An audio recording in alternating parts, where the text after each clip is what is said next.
আসসালামু আলাইকুম রহমতুল্লাহ। দেশবাসী যারা দেখছেন আমাদেরকে, আমরা এখন আছি বাংলাদেশের উপকূলীয় একটা অঞ্চল চট্টগ্রামের বাঁশখালী থানার সরল একটা গ্রামে। আমাদের 6 নম্বর ওয়ার্ডের পাশে একটা জলপদর খাল। আমরা জানি ভয়াবহ একটা বন্যার সাক্ষী চট্টগ্রাম পাশে হয়েছিল সাতকানিয়া বাঁশখালীতে। তো বন্যা তো আসলে চলে গেছে পানি, আমরা হয়তো মনে করছি পানি নেই, এখন বন্যা চলে গেছে, কিন্তু বন্যার যে ক্ষতচিত্র সেটা কিন্তু পানির চেয়ে অনেক বেশি মারাত্মক। আমার পিছনে একটু আমার পিছনে যে ঘরটা আছে এটা কিন্তু কোনো গরুর ঘর না, কিংবা হচ্ছে কোনো মাছের প্রজেক্ট না, এটা মানুষ থাকার ঘর ছিল। তো মানুষগুলো কিন্তু এখন থাকছে বাস্তবে গরুর ঘরে। এবং আমরা যেখানে দাঁড়িয়ে আছি আমাদের একেবারে হাঁটু পর্যন্ত পানি। আমাদের যে খালের বাঁধ ভেঙে জোয়ারের পানি, হয়তো বন্যা চলে গেছে, জোয়ারের পানিতে একটু পরে কিন্তু আমাদের ক্রমশ পানি পেয়ে যাবে। আমরা যখন থেকে চলে যাচ্ছি, যারা আছে ওদের কি অবস্থা।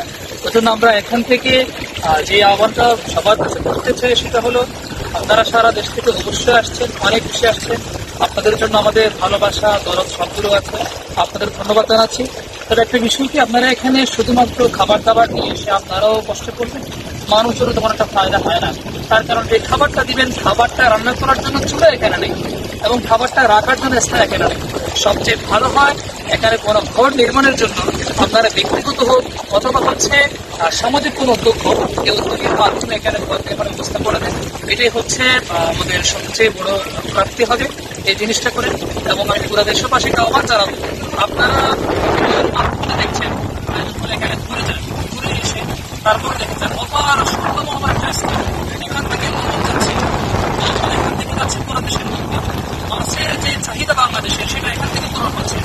এমন একটা অর্থনৈতিক অঞ্চলের মধ্যে বাংলাদেশের রাষ্ট্র তারা এখানে এত অবহেলা দেখছে, এটাকে এটা আমাদের বুঝে আসে না। এটাকে রাষ্ট্র পরিচালনা করছে না, কেমন অবহেলা করছে, এটা সরকারকে উদ্যোগ হওয়া উচিত। এবং রাষ্ট্র যেহেতু আমাদের, আমরা যেহেতু নাগরিক, আমাদেরকে রাষ্ট্র দেখতে হবে, আমাদের সরকার উদ্যোগ গ্রহণ করা উচিত।